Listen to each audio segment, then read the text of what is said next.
We're in a very special place here in Butler Township in the Meridian area. This is Preston Park. It's being developed as a public park by Butler Township. But before this, it was the laboratory and a place where discoveries were made in the glass business, where glass development by Dr. Frank Preston, who became, over the years, one of the foremost glass experts in the entire world. With me is Dave Zarnick. He's a Butler Township Commissioner, very much behind this project. Dave, what do you plan to do with Preston Park? That's a good question, Larry. We have a advisory board to the Butler Township Commissioners. Anything that they come up with, they present it to the Butler Township Board of Commissioners. And we also have a very strong group of volunteers that support us. So what we do, we take it step by step and try to envision what we think this park should look like. And just recently, we've gotten a grant from the DCNR, and we will be hiring a master planner, and he will tell us what Butler Township needs to do to help us grow and maintain this park. Well, Dave, as you know, there's tremendous historical significance to this place. You mentioned Jane. That was Dr. Preston's wife. Dr. Preston passed away many years ago, but just a few years ago she passed away, but left this facility to Butler Township. Did you know then, when that finally happened, exactly what was going to be happening, what you planned for in the future? No, Larry, we had no idea. To tell you the truth, we were totally surprised when we come out and viewed the buildings and the grounds as to what Butler Township had acquired. But prior to that, years ago, Jane did meet with a board back years when Paul Lang was still on the board. They met in a two-story building, and she told them that at that time, when she passed away, the grounds would be given to Butler Township. If the word got out, then she had the next group that would receive the property. So it was kept a secret all those years until Jane passed, and we were notified by her attorney that Butler Township did acquire the park.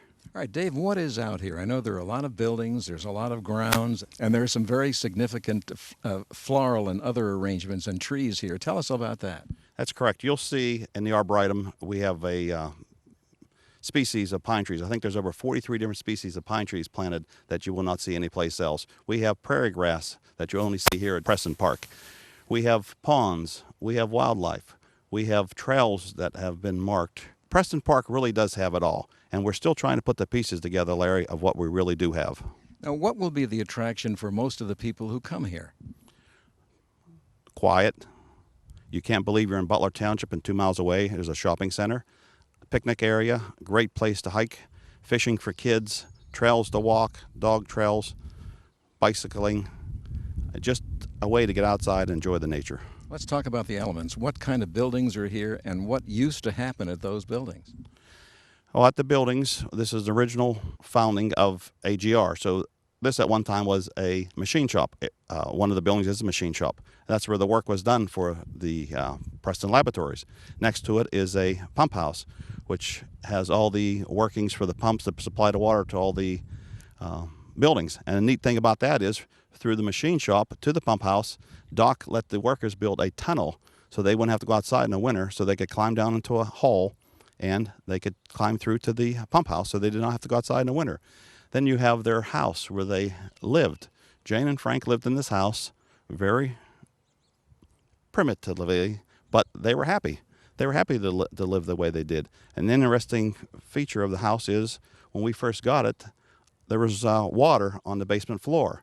Couldn't figure out where the water was coming from. I called Ike Schott at the time, said, "Ike, what's all this water?" He said, "If you look, all the rainwater off the roof was being collected in a tub downstairs. You have to drain that water into that wooden tub. That's where Jane would take a bath." I think many people maybe don't realize that Jane Preston was an advocate of pure foods. So she was very careful about her diet. She made sure that all the food she ate was pure. So reusing rainwater was just part of her regimen, wasn't it? That's correct, Larry. And you'll see on the property here, there's a spring house where Jane kept her fruits and vegetables with clear water going through the property. So that's another unique feature to look at. Also on the property, there's a 2-story building where upstairs was a kitchen facility where the lab people that worked in the lab would take their lunch break. There's a hall upstairs, and there's a 3-stall garage. Now, Dr. Preston was an ornithologist. He was interested in birds. Is there some semblance out here of that interest? Oh, yes. We see a lot of bird watchers coming out here. We see people come out here with cameras to film the birds. We'll see people out there with binoculars. You'll be surprised the species of birds that you'll find just walking the trails. So there's something for everybody out here. Now, where are you now in the development of the Butler County Preston Park, and where do you think it might be 4 or 5 years from now? We're still in the infancy stages of developing this park. As I told you before, we take it slow. We want to make sure we do it right the first time, that we don't rush into anything. The next thing that we will eventually work on, like I said, we have a master planner is going to be hired on board here shortly, and then he'll tell us which direction we need to go. But what the board would like to see is, in the near future, it could be a year, could be 2, we'd like to see restrooms and a nice picnic pavilion for people to come out here and have family reunions. Dave, all of this takes money. It sounds like a lot of money to make this into a real super park that you'd like it to be. Where's the money coming from? Well, Jane had left us a sum of money, and she was very detailed in how we were allowed to spend that money. We're only allowed to work off the interest of what that money accrues, which, as you know, is not very much these days. So we are very fortunate that anytime we've needed a project, all we've done is ask, and volunteers have stepped forward, whether it's to donate these benches, whether it's to donate garbage cans, whether it's to donate their time, that we have been able to maintain this park. And with the use of community service workers, Butler Township has been very fortunate to transform this park into a little over a year into what it is today.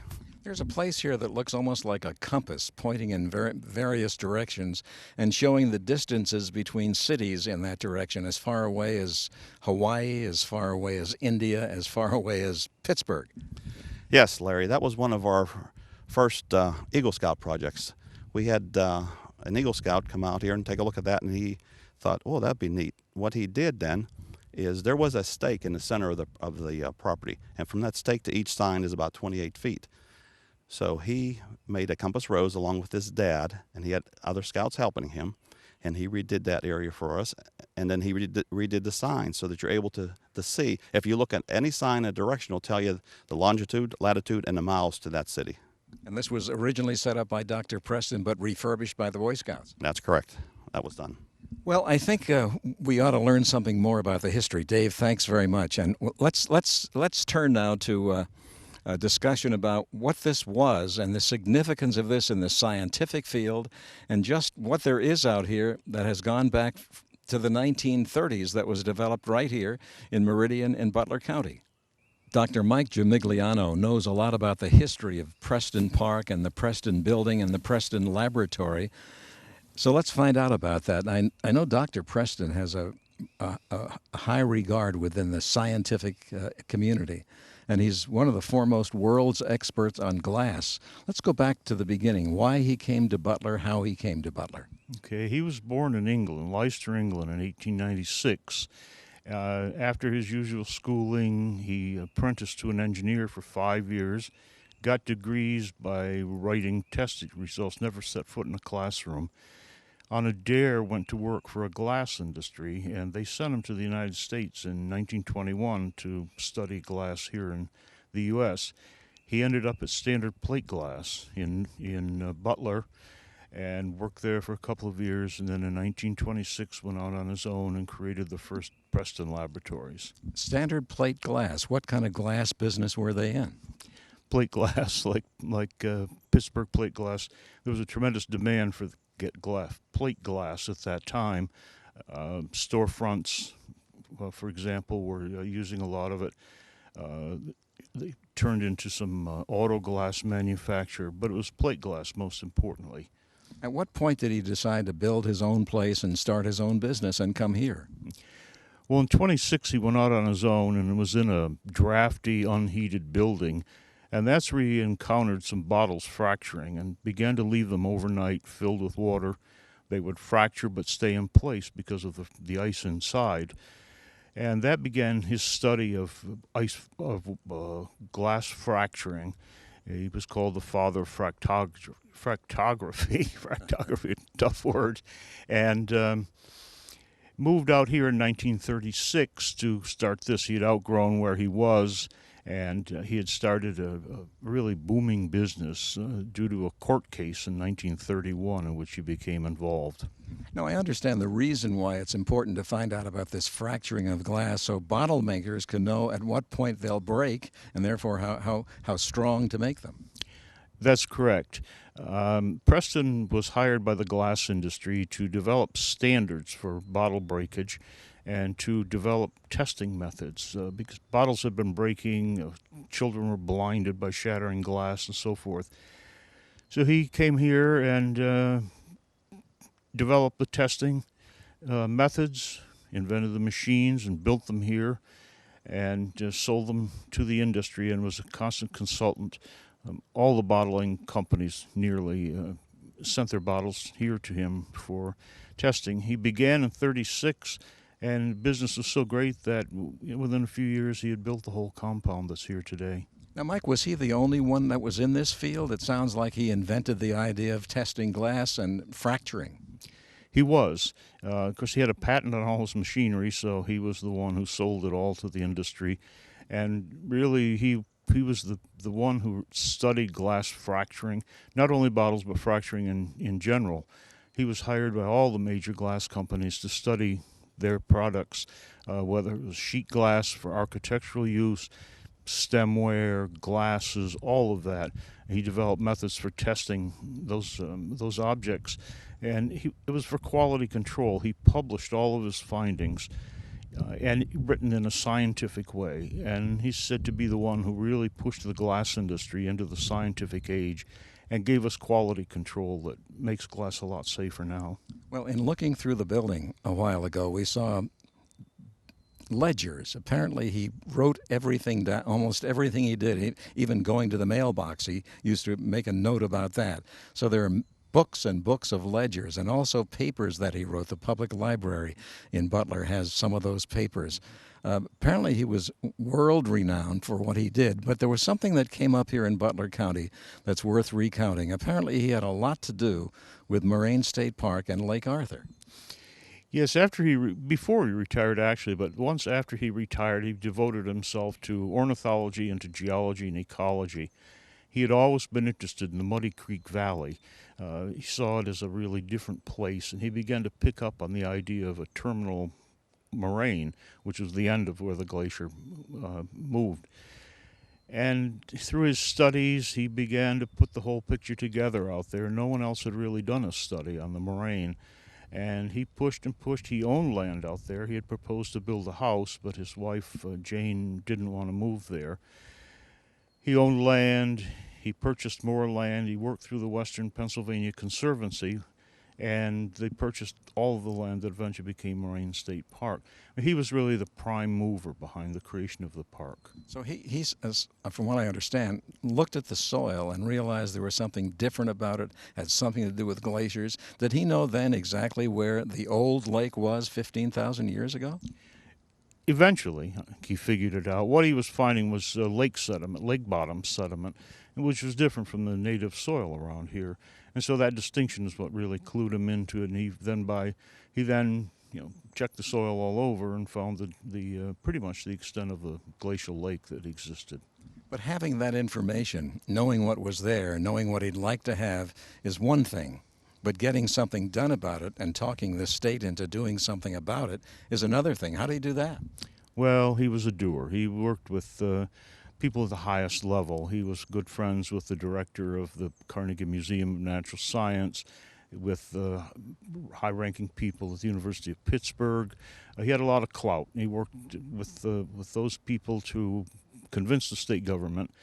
And the government at that time, they were still creating state parks in the 60s. And this one apparently really interested everybody. And the idea of having a big lake out in this part of Pennsylvania, I think, was very attractive. Looking through the house, everything looks really primitive, very simple. He was not a luxuriously living guy. He was a kind of a person that seemed to live bare bones, he and his wife both. Well, as I said, he spent 10 years in his first laboratory without heat, so he was a pretty durable guy. Yeah, he wasn't pretentious. He was willing to build a very large house. She wasn't interested in it, and they lived here for the whole time, from 1947 until he died in 89 and her death in 2008. And apparently was just satisfied with a life of the mind rather than a life of material goods. Now, the world knew him as a great glass scientist. How far did that take him, and what kind of activities was he involved with on a worldwide basis? Well, he wrote all of the standards for glass fracturing, the ASTM standards, and they're still in effect today. All of his machinery and methods for glass handling, container handling, are used worldwide. And so it was a global reach in that respect. People from all over the world came here and paid to study with him, and glass scientists from everywhere, and brought his methods home. And I was told that they are the ones who generally became the CEOs of their company with Preston's training. What kind of a person was he as an individual? Well, that's really hard for me to say. I mean, looking at what evidence I have, he was obviously, he was a genius. He was a Renaissance man. He was a scientist and a mathematician first. He took his scientific interest to study of things like birds' eggs, and studied the shells as he studied glass fracturing and so forth. I think he was very much all business, but I'm told that he had a really big heart. When he came in the morning, he went to each person, asked how they were. If anybody had a problem, he brought them in his office and talked with them. He was very generous with loaning money or giving money to people. So apparently I was told that before he retired, he was a hard-driving scientist. And after retirement, he became sort of a grandfatherly type, and the pressure was off. I had met him several times, and his wife as well, and he also had a wonderful sense of humor. It seemed like he almost didn't take himself too seriously sometimes. Yeah, that I've tried to ask people who worked for him what he was like, and nobody really wants to say much. And I think just because they're shy about saying anything about the boss, but it seemed I know he did have a sense of humor of some kind. I met some people who were with the Audubon Society, and they used to meet here regularly. And Preston would greet them, and he always was very lively and full of mirth and jokes, and then take everybody out to dinner. So he had that side, but work was something else. It was really very serious and very hard-driving engineer. So from here it became Preston Laboratories, then American Glass Research, and now AGR. Are some of the same people who were with him then still working in this local company? I don't think so, although the son of one of the people who worked for him, Henry Dimmick, he's the son of Henry Dimmick Sr., who was an important figure at Preston Laboratories, and then was one of the 4 people who bought Preston out, and they went and formed AGR. Thank you, Mike. You're welcome. Now it's time to find out a little bit more about what this park will be in the future. There are many, many volunteers here in Butler Township looking in that direction. So let's look into the future and get a better idea of where we're going at Preston Park.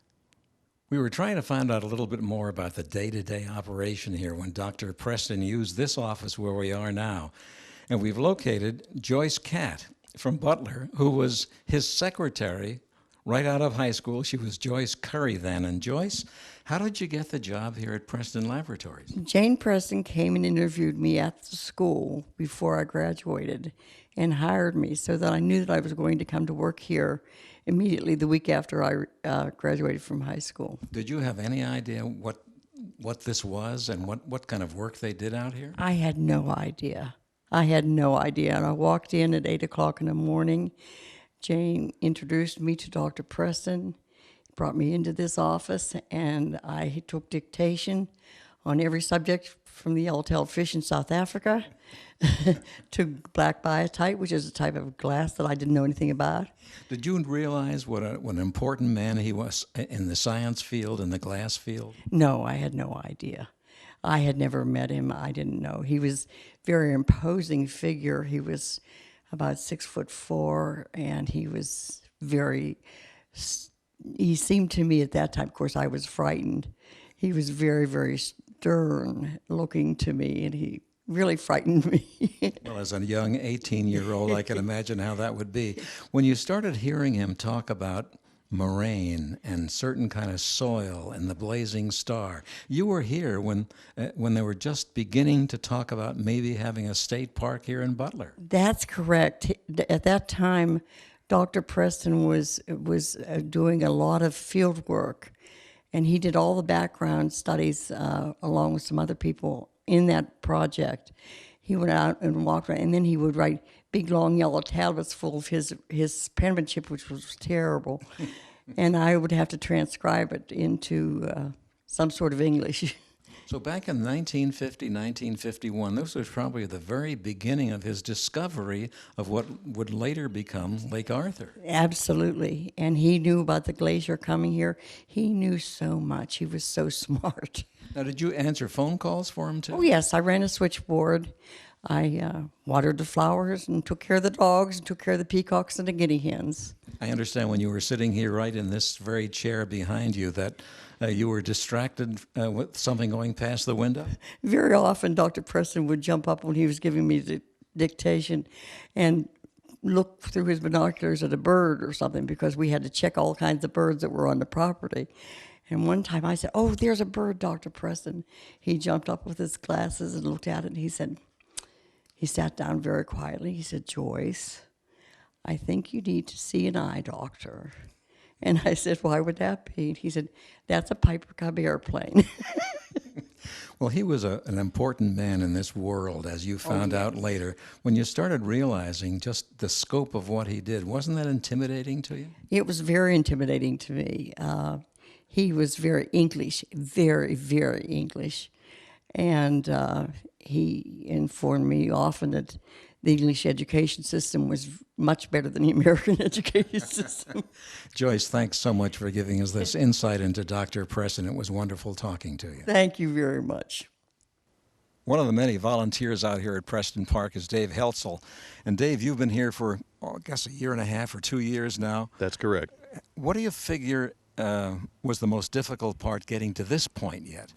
Well, I think one of the difficult parts in getting to this point was the fact that we had to bring together a list of volunteers, get names of people that are willing to come out during the weekday rather than the weekend, so we don't disturb family arrangements, and get them out to volunteer to clean the trails, do some work on the bridges, get scouts to get involved, and participate in the betterment of a community. I understand there's some Eagle Scout projects out here. Yes, there certainly are.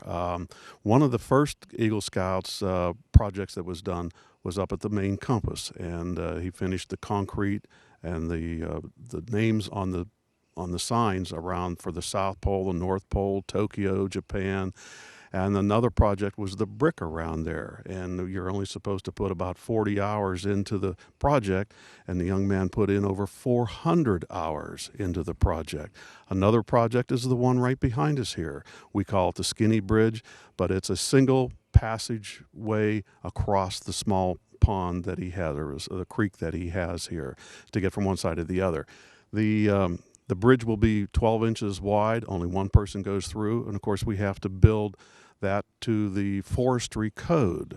And what we had last year was in the Day of Caring, or the Week of Caring, the UAW 3303 out of AK Steel came and tore the old bridge off, sanded it down, scraped it, and primed it and painted it. They did the same with a 60-foot long bridge, 10-foot wide, on the North Meadow, and took that down in 2.5 hours. And then we came back 3 weeks later when we got the lumber, and they built it in 2 hours to put a whole new bridge deck on there that we had prices on from other people that could be $10,000 to $13,000. We did it for less than $1,500. Dave, this is called the Skinny Bridge. What does it go over? It goes over a creek that comes out of the pond, the main pond. The main pond is about 5 acres in size, and there's a lot of geese in there. It's one of the focal points that we have of the park. We have fishing, catch, but you have to release it, and it comes over the concrete pond. And we had the DCNR out here one time. He says, "Oh, the bridge, the dam has to go. It's not safe in today's environment. Well, he didn't look at the plans that we have in the map room, but the plans show that it's solid concrete in there. It's not going anywhere. We're keeping the bridge here. Trust me. There are some things to see out of here. You know, you've been out here for a year and a half or 2 years. There are some things that people want to see when the public comes out here, rather than just the things that are obvious, the trails and a few things like that. What else is there to see? Okay, the trails obviously are the first thing that people come out to see. Have the ability to walk about probably in a grand total of about 4 miles worth of trails. One of the first old things that was originally here was the Harmony Short Line pathway, trailway, railroad tracks that came out of Butler and on its way down to Evans City and Mars and eventually into Pittsburgh. And that trailway, that road bed is right behind us here. And it goes right through the pond, and Dr. Preston tore that part of the trailway out and constructed his pond and to continue on with what Dr. Preston wanted, which is another focal point. In there he has a fish hatchery that's just carved out and with a narrow opening that the fish can come in there and spawn and then go back out into the lake. We have a number of mallard ducks here. We've recently erected wood duck boxes by the Boy Scouts to come out and hopefully we attract some wood ducks. There's a number of geese. If anybody's never seen a bat house before, we now have bat houses as of the last 3 days. Now, why do you have a bat house? What does it do? A bat house is really good for an environment like this. It's near lakes and ponds where the bats can eat the bugs. The intent is to have the community people come up and utilize the park, sit down at one of the various park benches or picnic tables that we have, and not be bothered by any bugs. They'll be able to come out here, sit down, and not have to swat them away. Because the bats are doing it for them. Because the bats are doing it for them. A bat will eat 800 bugs a day. And the bat houses hold 200 bats in 2 of the houses and about 50 bats in another. Dave, you're a retired accountant. Yes. Did you know anything about this kind of nature before? Well, I did somewhat because I'm also a scout leader for Troop 16 in Lindora. And through my kids, who are all 3 Eagle Scouts, I've learned a lot along the way by avocation, but not vocation. Dave, you have a gleam in your eye because somehow or other this place, Preston Park, has become part of you, hasn't it? It really has. You end up spending 10 to 15, sometimes in the summer, 20 hours a week, and being retired, there's no money. It's just, it's a joy to work out here, seeing the work that gets done by other community service workers, volunteers that come out every Monday morning. We have a Monday morning maintenance crew, and just the camaraderie of that group of ladies and gentlemen that come out to pick up sticks, trim out some of the flower bushes that have invasive species, weeds growing in them, to clean them out, to see the number of azaleas that come up. I'm in the process of documenting when the flowers are being come at their peak, so that we can put that on a graph and have a calendar in the future to see when each flowers come out. Right now, the azaleas are just entering the peak. Now, people have been watching this program and they've become interested. They want to see this place, which is like an oasis in the middle of residential areas. Yes. Is there a website that people can go to? Yes, Butler TWP for Township.org. ButlerTWP.org. And on there, on the left-hand side, you click on Preston Park, and that'll take you right to the website. Dave, thanks very much. Thank you, Larry. Preston Park. It's a beautiful area. People are slowly learning that it's here, and they're starting to take advantage of the beauty and the naturalness out here. And I'm sure we'll be hearing more about this in years to come. I'm Larry Berg. We'll see you next time on Faces and Places.